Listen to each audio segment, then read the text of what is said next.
Magandang lalaki ho ako. Walang basagan ng trip utang na loob ha. Huwebes na ngayon. Welcome po sa Dr. Love Radio Show. Today is Thursday, April 11. Samahan niyo po kami until 11 o'clock tonight. Ano music natin? Music natin, maganda mga music natin. Abangan niyo yan sa mga nakikinig sa ating 92.3 Radyo 5 True FM. Yan. Sa mga nanonood sa Facebook page, sorry, wala kayong music na madidinig. Kailan kaya sasabihin? Samahan niyo po kami sa ating himpilan, sa ating programa sa buong Mega Manila. Tayo po ay nadidinig sa 92.3 Radio 5 True FM. At sa iba't ibang himpilan po sa Luzon, Visayas at Mindanao. Tayo po ay napapakinggan din at napapanood sa Facebook page ng 92.3 Radio 5 True FM at sa Facebook page ng Dr. Love. Pwede ko kaming tumanggap ng comments, suggestions, pagbati, whatever, mga liham kasaysayan po ninyo, no? Maaari po ninyong ipadala at kung meron kayong mga katanungan or topic na gusto po ninyong pag-usapan natin, hanapin lamang po ninyo at i-follow ang ating Facebook page ng Dr. Love at pag nakita nyo, pakishare din po ninyo sa inyong mga kaibigan at kamag-anak. At sa lahat po ng mga may signal cable, tayo po ay napapakinggan sa Signal Satellite Channel 305. Taas na nun, 305. Maaari din pong mag-register para mapakinggan po live sa Signal Play app. I-register lamang po ng libreng account sa www.signalplay.com. Maaaring magpadala ng mensahe sa ating email address drloveradio5@gmail.com or sa Facebook page Messenger ng Dr. Love or tumawag po sa ating mga hotline 6315788 at 86316674. Yan ho ang mga linya ng ating telepono. Ano ang inyong ulam ngayong gabi?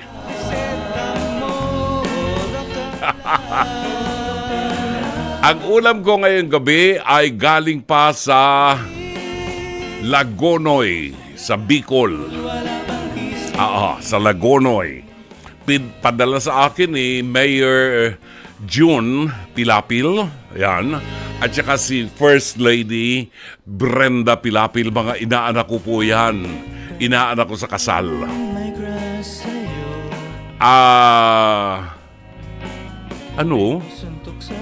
Ang inyong dinner ay natirang food packs ng face-to-face. Meron sila. Ba't wala ako nakain?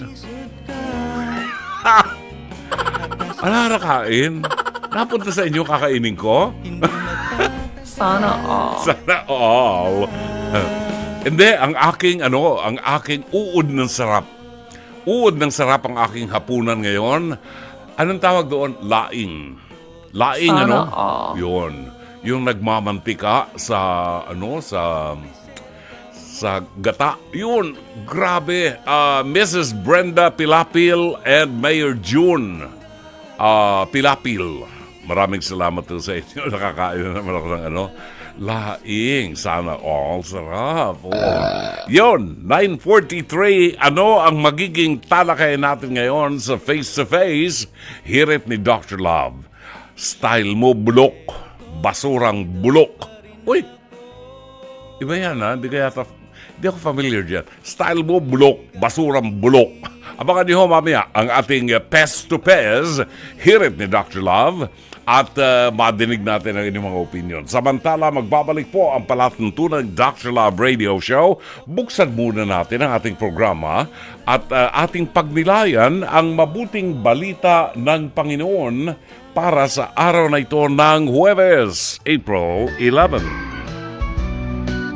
Pagkain pang-spiritual. Mga salita ng Diyos na nag-iiwan ng pag-asa, kapanatagan, at kapayapaan.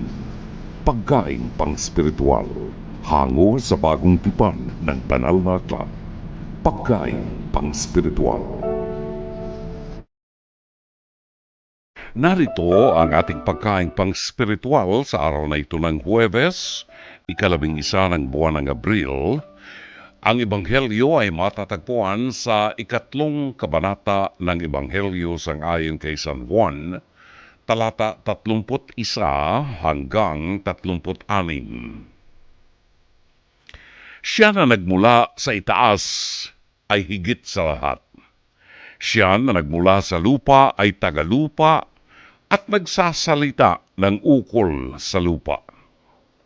Siya na nagmula sa langit ay higit sa lahat. Siya ay nagpapatotoo sa kanyang nakita at narinig, at walang sino mang tumatanggap ng kanyang patotoo. Siya na tumanggap ng kanyang patotoo ay nagpatunay na ang Diyos ay totoo. Ito'y sapagkat siya na isinugo ng Diyos ay nagsasalita ng mga salita ng Diyos. Ibinibigay ng Diyos ang Espiritu ng walang sukat. Iniibig ng Ama ang Anak at ibinigay niya ang lahat ng mga bagay sa kanyang mga kamay. Siya na sumasampalataya sa Anak ay may buhay na walang hanggan. Ang hindi sumasampalataya sa Anak ay hindi makakakita ng buhay.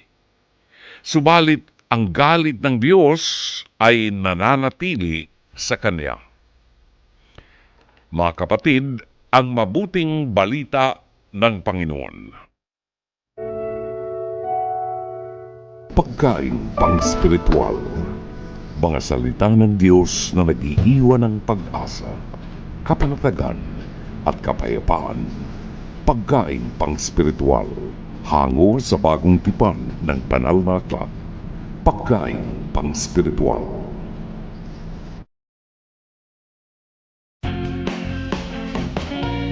Kaya tagal nang may grasya sa'yo. Oras natin, alas 9:49 ng gabi. Tuhugin na natin, alamin natin ano ang episode ng ating Pest to Pez, hirit ni Dr. Love. Samantalang, ang kaibigan ko na si Myra Bulisay Lee ay nag-dinner ng uod ng sarap na ulam. Nag-dinner siya ng Wagyu steak. Social, sana all. Mahal yan, ha? Mabuti ka, nandiyan si Michelle. Marunong magluto si Michelle. Nag-Wagyu steak ng truffle pasta at saka mashed potatoes with bacon. Wow, social! Ang samantalang kami ni Marivi, ang ulam ni Marivi ay adobo. Ayan. Mahirap mapanis yung adobong yan. Di ba? Ako naman, laing. Hindi mapapantayin yan, di ba? Alright, well, good luck to you, ha? Mag-enjoy ka ng pagkain mo. Yun. Alamin natin, sapagkat itong ating itatampok ngayon sa ating Pest to Pez, hirit ni Dr. Love, ay napanood po kaninang umaga sa face-to-face na pinapanood po at itinatampok Lunes hanggang Biyernes, alas 11 ng umaga hanggang alas 12 ng tanghali sa TV5. At may replays po ng 8 p.m. to 9 p.m. sa Signal TV 1PH Channel 1. Narito ang ating episode ngayong gabi. Panoorin po natin ano ang problema nitong mga mga kababayan natin na ito. Ano ang bulok? Ang style niya ay bulok. Basurang bulok. Alamin ho natin. Panoorin natin. Problema ninyo? Sinong Tungkol sa basura, nirereklamo? ma'am, sa kay Rose, kay kuwan pa masyadong pagkakalat yan sa lugar namin. Si Sige, Rose? ang linis ko. Ano mo ba to si Rose? Kapitbahay? Kapitbahay po namin, puro pasensya naman ako, puro pakiusap. Ganon din ang ginagawa. Kalat ng kalat lagi. Ang pagiging malinis ay kayamanan sa ating pamamahay. Pag-aralan natin yan. So, Tatay Joel, ang pagkakalat niya ay sa labas, sa bakuran. Sa bakuran po. Anong kinakalat? Yung basurang winawalis niya, iniipon. Pag kinano sa hangin, kakalat ulit papunta sa lininisan ko. Opo, ganun. Okay, gaano na katagal na ganito yan at paulit-ulit daw Ano ito? na po, medyo matagal na rin, matagal na masyado. Nag-usap na ba kayo? Nagkumprontahan na ba kayo? Lagi akong nakikipag-usap sa kanya para lang ang na hangin nga nagdaan yung pakiusap ko, hindi niya pinapansin. Nagpabarangay ka na ba? Hindi naman po dahil bilang kapitbahay, ginagalang ko rin kahit paano ganun ginagawa niya sa akin. Okay, tuwing kakausapin mo siya, anong sagot sa'yo? Parang nakasimangot, para siya pang galit. Mas galit pa sa'yo? Mas galit pa sa akin. Okay, kayo ba ay may asawa? Mayroon po, ma'am. Buti hindi Carla. sila ang bakit kayo ang nagreklamo talaga, Tatay Joel? Kasi siyang lagi nakikita kong naabutan nga nagkakalat sa lugar namin. Pati yung pagbabara ng kanal, ma'am. Nagbabarado na ang kanal Oo, dahil yung basura pumapasok doon So sa ano kanal. nangyayari? Nagbabaha na ba sa lugar niyo? Nagbabaha po pag wala, maagusan yung kanal. Walang maagusan. Oo. Pero wisyo nga naman. Pero syempre pakikinggan natin ang kapitbahay na mahilig daw magtambak ng basurang nagbabara sa kanal. Rose, pasok!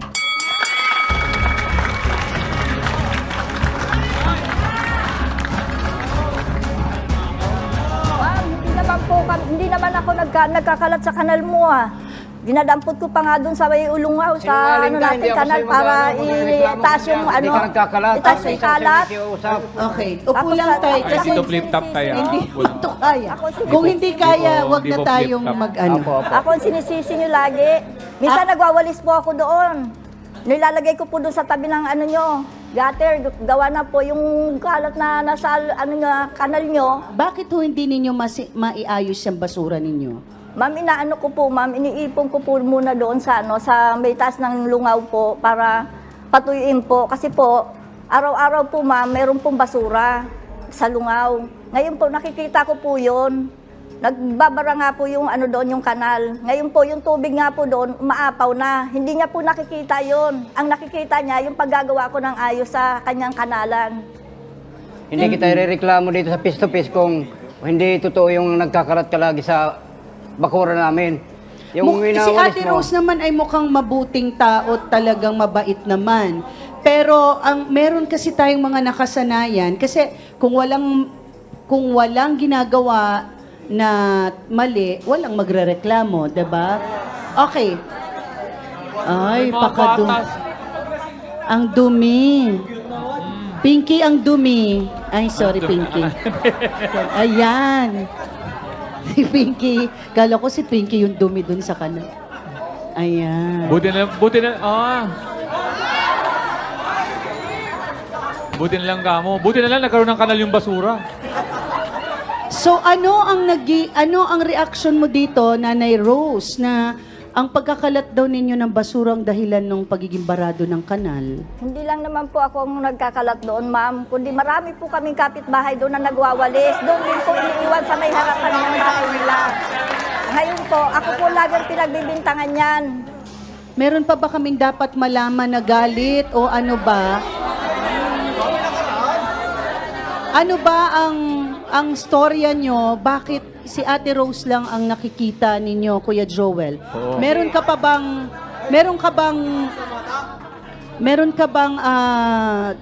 galit na iba pa bukod sa basura na ganyan? Baka naman ang pangalan nyo, Jack. And galit Rose. pagkakalat ng basura. Ano ang kamatuuran? Na. Kasi dati, nanliligaw ako sa kanya. Yung totoo. Ayan. Ayan. Na.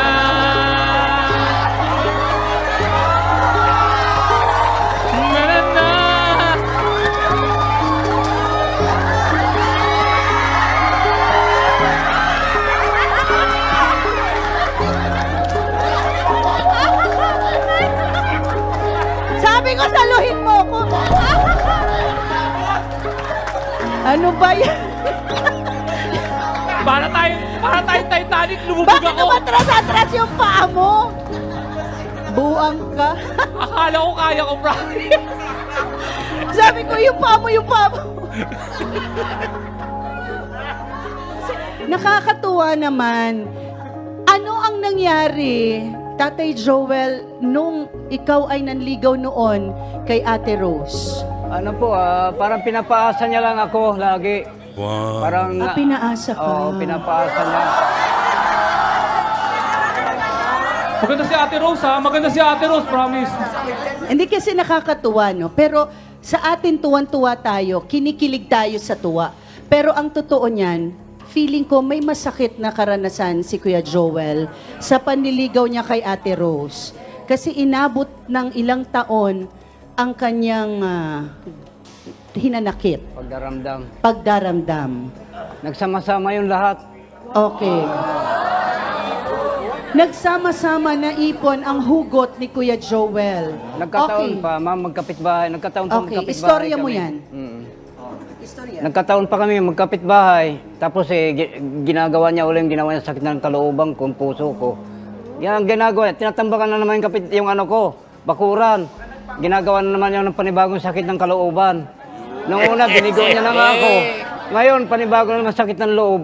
Paulit-ulit na naman ginagawa. Anong nangyari? Bakit pinaasa mo lang daw si Kuya Joel noon, Ate Rose? Kasi po, nakikita ko po lagi siyang nagiinom. Saka po mayroon po siyang linililigawang iba. Mayroon po siyang linililigawang iba, kaya po binasted ko po siya. Okay, so laging Wala po siyang umiinom at inano. may nililigawan ka palang iba, Kuya Joel. Ano yun? Ano lang yun, ma'am? nako, Tamang Joel. hinala lang siya. Joel, Mamamatay Joel. man ako pag di ako uminom. Eh, inom talaga ako. Ate Rose, nagka-feelings kayo kahit paano kay Kuya Joel? Nagkaroon kayo ng pagtingin sa kanya? Kaya ba kayo umiwas? Opo, opo. Pero iniwasan ko siya dahil ganun po ang lasinggero. May lagi may parang sa corona. Mabuti ho nakita natin yung video kung anong itsura ng kanilang lugar. Actually, maraming ganong lugar dito sa atin sa Pilipinas. At yan talaga ang pinoproblema natin. Tuwing uulan, tuwing tag-ulan, yan ang problema. Kasi walang responsibilidad ang bawat isa sa atin. Sa video, nakita natin si Rosalie, nirereklamo niya yung kanyang anak nagkakasipon, nagkakasakit. Nakita natin yung sa video, yung mga bata doon naglalaro sa tabi ng kanal. 'Di ba? Asan ang mga magulang niyang mga batang yan? 'Di ba? Nasa tabi ng kanal, kulang na lang mag-swimming. Ang itim ng tubig sa kanal. Ano? Burak na no? So, tinitingnan ko at binabalanse ko rin. Si Rose tingin ko, biktima. Kasi si Rose naglilinis ng imbornal. At dahil marumi ang imbornal, hindi mo pwedeng ilagay sa sako. Basa di ba? Ang idea niya, patuyuin. Siguro sa dami ng trabaho, nalilimutan na rin niya, nililipad na pag natuyo, balik na naman dun sa kanal. At least si Rose, may effort. Nag-e-effort siya na maglinis. Di ba? So tayo pong lahat, may katungkulan na linisin yan. Huwag tayong magturo. Ang tanong, kayo, anong nagawa niyo sa paglilinis sa imbornal? Di ba? Huwag lang yung bahay niyo. Meron tayong responsibilidad sa lahat, no? Tungkulin ng bawat isa. But, sa akin ang nakikita ko, kapabayaan ng inyong barangay. Yung kanal walang takip.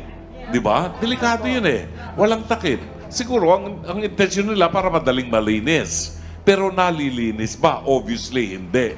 So, kung hindi magawa ng barangay, tayong mamamayan, tayo na magtulong-tulong para maglinis.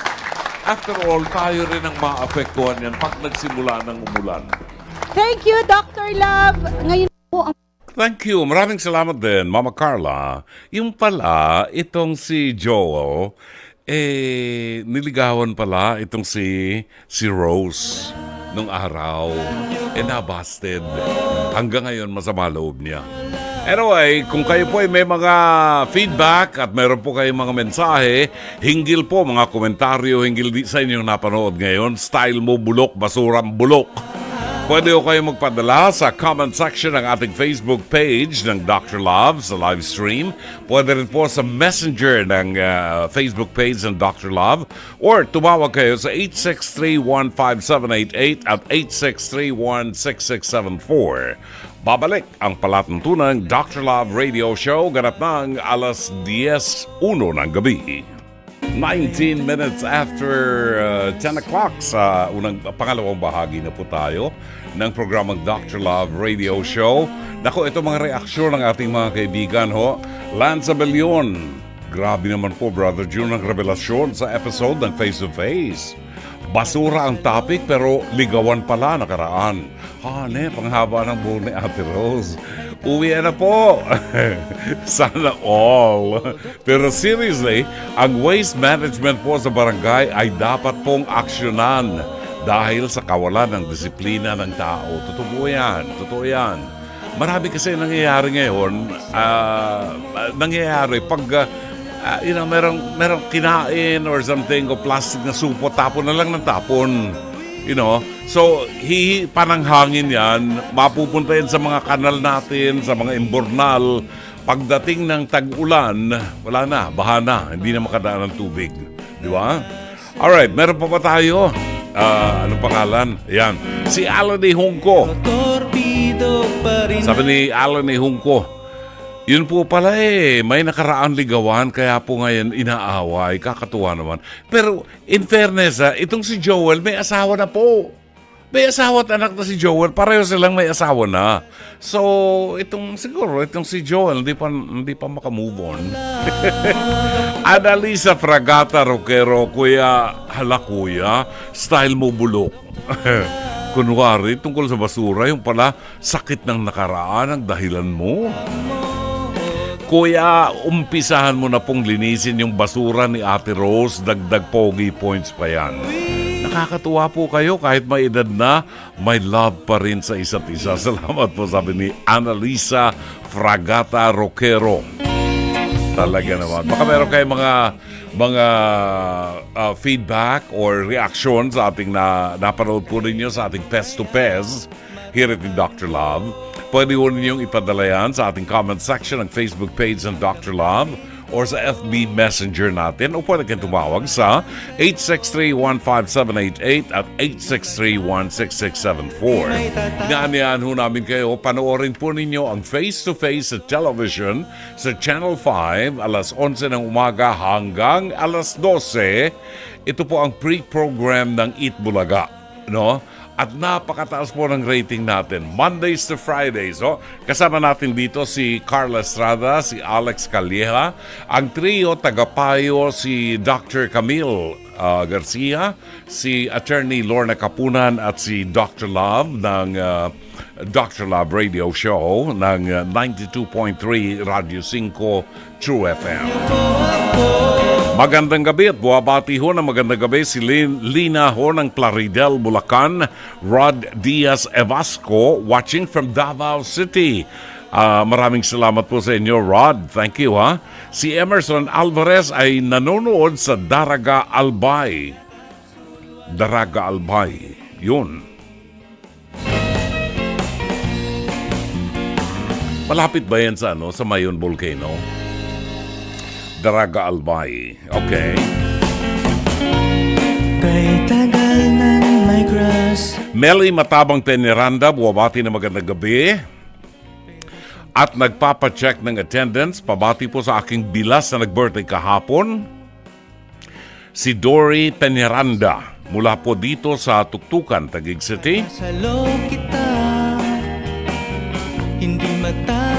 Magandang gabi rin kay Evelyn Fortunado. Eto, si Apipat Dizon ay bumabati na magandang gabi. At ako po ay nandito ngayon sa Sheridan Tower, listening right now before going to sleep. I am a yaya of a 2-year-old cute baby. Kapitbahay lang namin to, Sheridan Tower. Di ba? Maraming salamat. Apipat Dizon, si Buena Hernani Sale. ay nanonood sa atin from 13 Martires, Cavite City, Lilian Panaligan Buenang Parañaque City, at Felix Unayan. Buwabati po ng magandang gabi and happy listening. Magandang gabi po sa inyo. Ang tinig ni Teddy Randazzo. Teddy Randazzo, ang awiting One More Chance. Oras natin, alas 10:27 na ho ng gabi. Nako, baka kayo ho makaka-relate dito sa ating nagpadala ng isang liham kasaysayan buhat sa Cavite. Yon. Ito ang buhay ng mga kaanib ng LGBTQIA, WXYZ.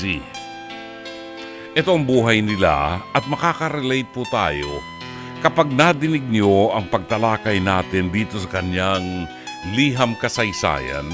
Mauunawaan natin ang buhay ng mga gays. Ang buhay ng gays. Paano ang buhay nila?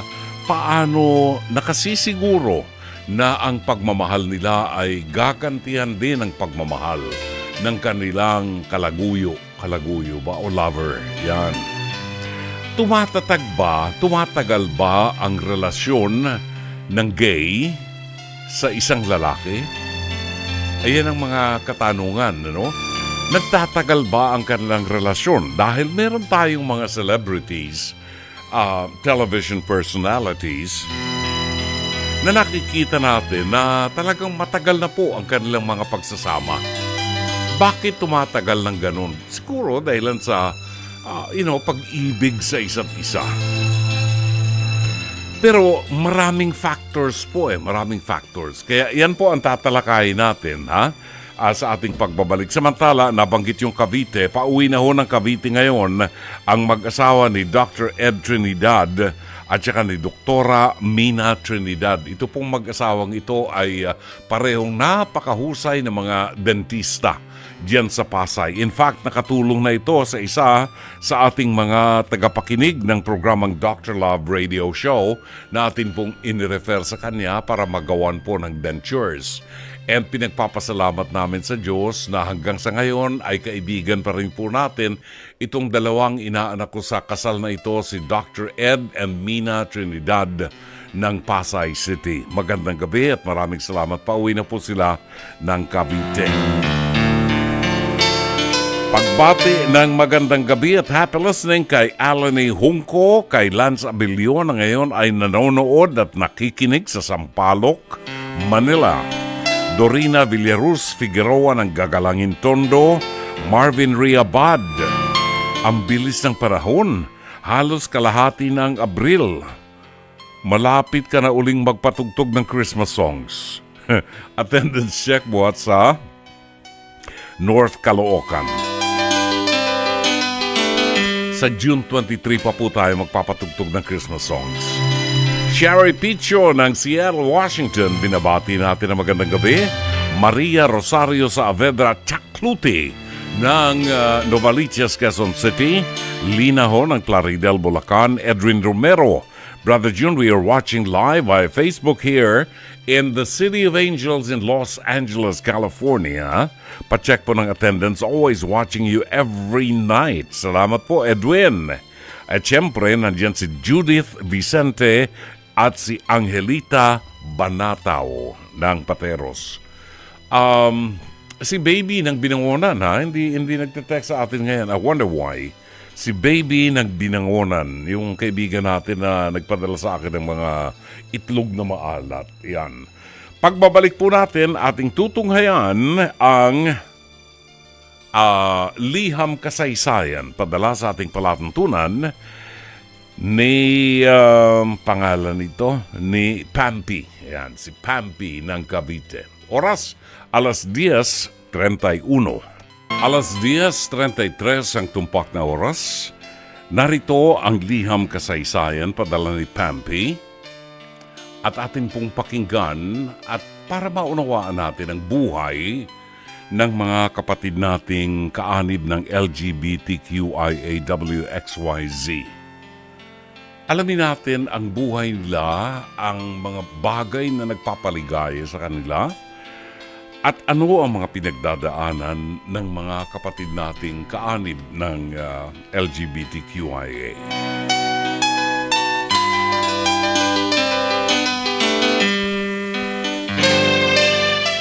Dear Dr. Love, itago niyo lamang po ko sa pangalang Pampi.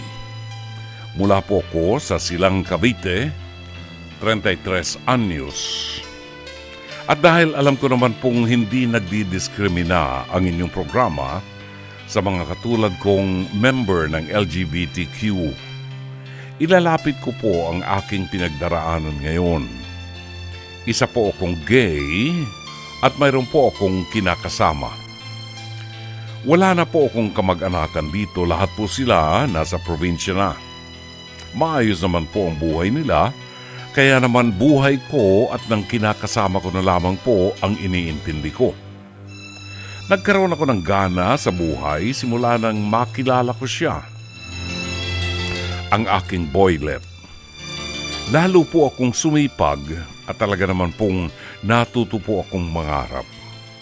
Sa umaga po, nagwo-work ako sa karinderya. Pagdating naman po ng hapon, hanggang gabi, ay na-duty po ako sa salon. Masaya po kasi akong nabibili ko ang mga pangailangan at mga gusto ng kinakasama ko. Nag-open nga rin po ako sa kanya na para bang gusto ko na rin mag-ampon kami. Para naman po mas lalo kaming inspired at may maituring na anak. Ang sabi niya po'y pag-iisipan niya. Heto na nga, Dr. Love. 3 taon na kami. Walang nagbago sa pagmamahal ko sa kanya. Hindi ko pa rin po iniinda ang pagod sa lahat ng pagtatrabaho.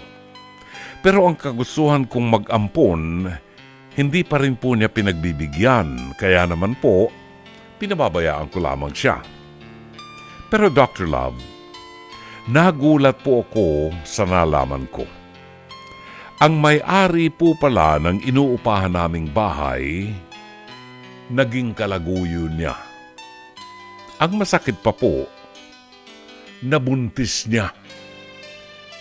Sa sobrang galit ko, pinalayas at nasumbatan ko siya. Ang sagot niya po sa akin, hindi ko raw po siya masisisi dahil gusto rin naman niyang magkaanak. Muli ko pong ibinalik sa kanya ang pagyaya ko sa kanyang mag-ampon pero sinagot niya po ako ng diretsa. Ang sabi niya, hindi raw po niya magagawang magmahal ng hindi niya sariling dugo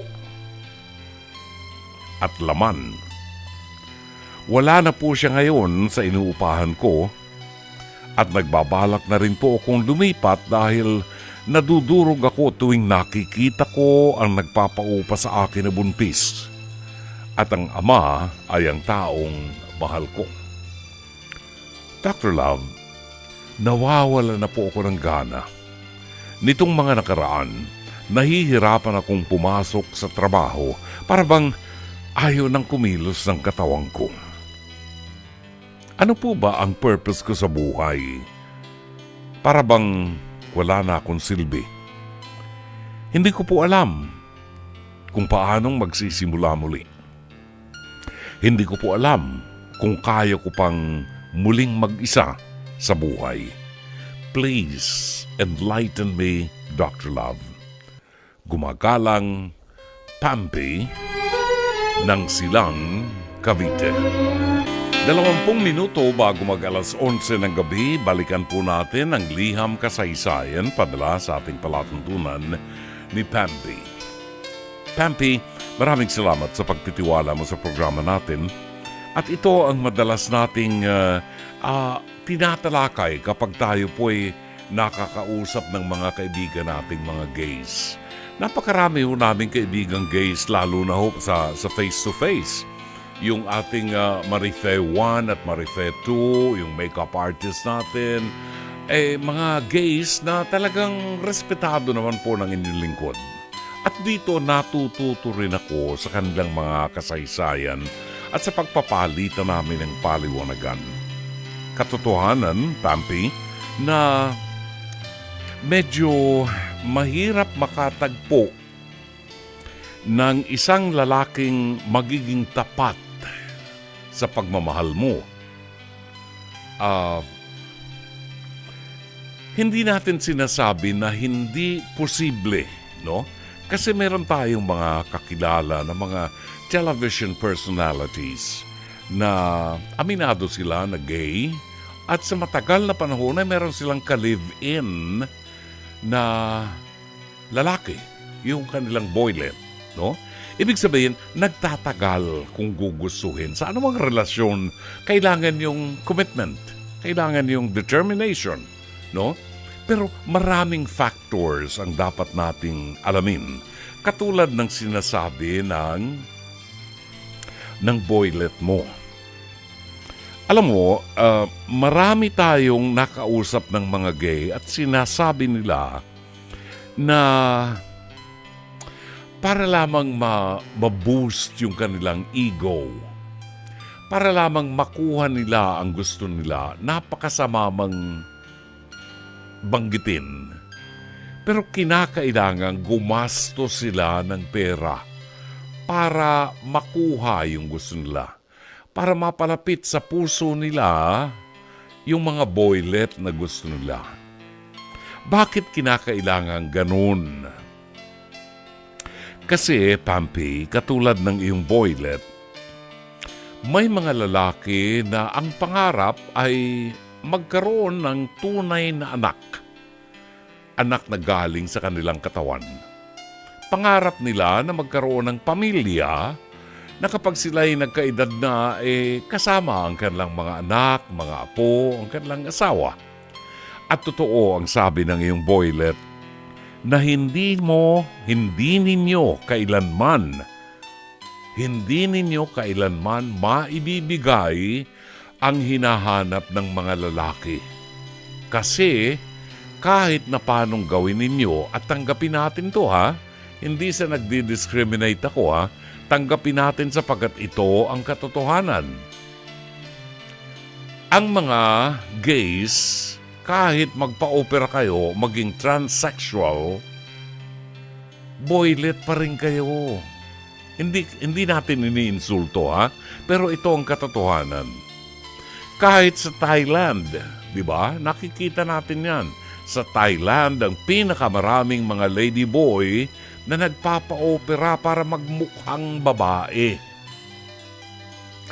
Pinapuputol nila yung kanilang nakalaylay dun sa kanilang harapan at pinagagawa nila na parang mga sastre, mga doktor, tinatahi at kinukortihan na magmukhang itsura nung pag-ari ng babae. Nagagawa yan, mahuhusay ang mga doktor sa Thailand. Nagagawa nila yan. Pero, anong problema? Hindi magawa ng mga doktor na lagyan ng matres ang mga lalaking transsexuals.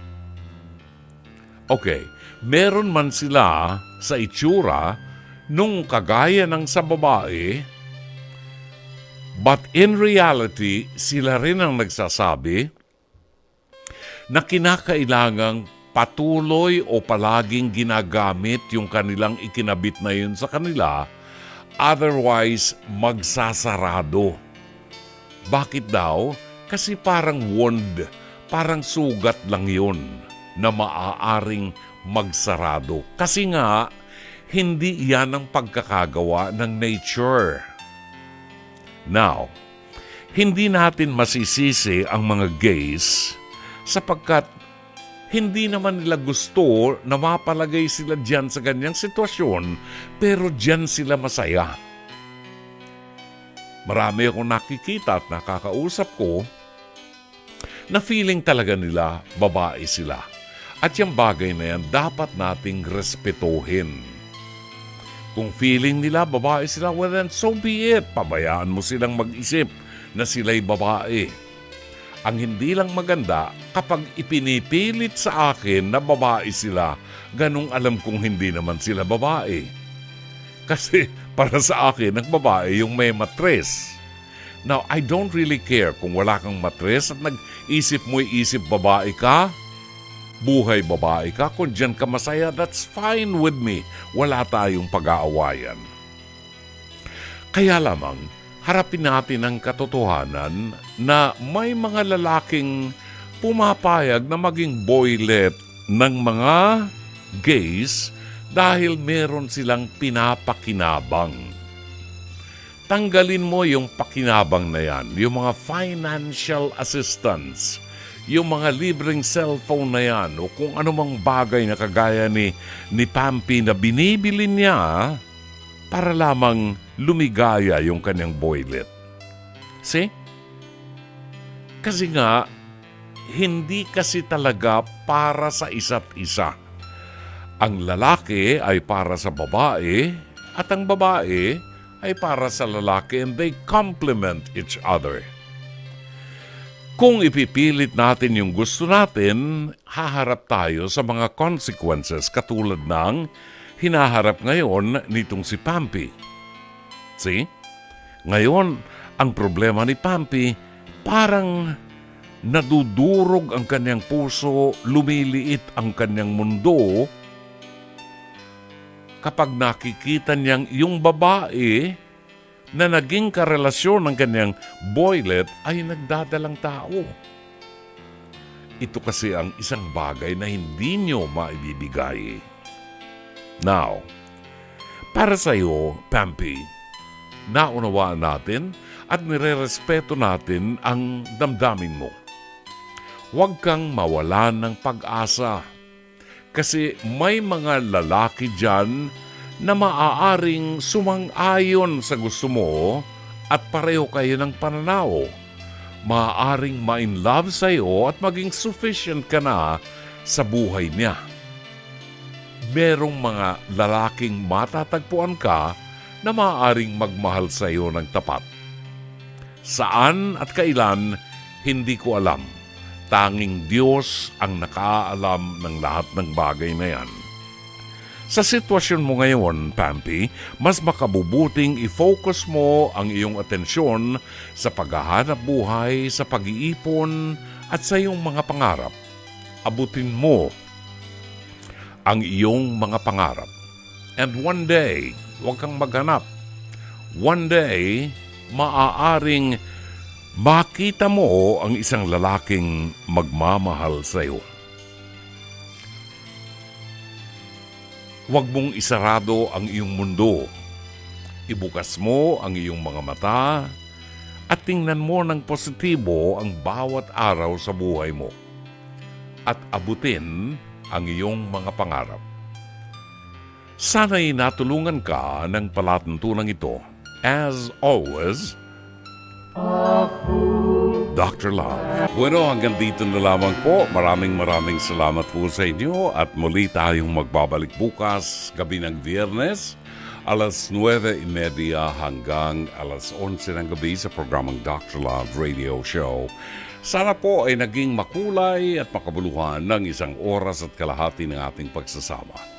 Sa ngalan po ng ating General Manager, si Mr. Raul de la Cruz, ang ating Production Manager, Alvin Maanyo, Operations Manager, Cherry Baile, Jen Ganda Morales and Mike Santillan, ang ating mga producers, si Direk Sheikh Mamaril, ang ating Technical Director, at ang ating pong naging radio studio technician, si Rome Ortigas, kasama ang kanyang sidekick na tinetrain ngayon, si Ron Cruz, ang ating PA at avid operator, Mike Pulayog. Ito po naman si Brother June Banag, OP, pansamantalang magpapaalam. Hanggang bukas muli, magandang gabi. Maraming salamat. Shalom Aleichem.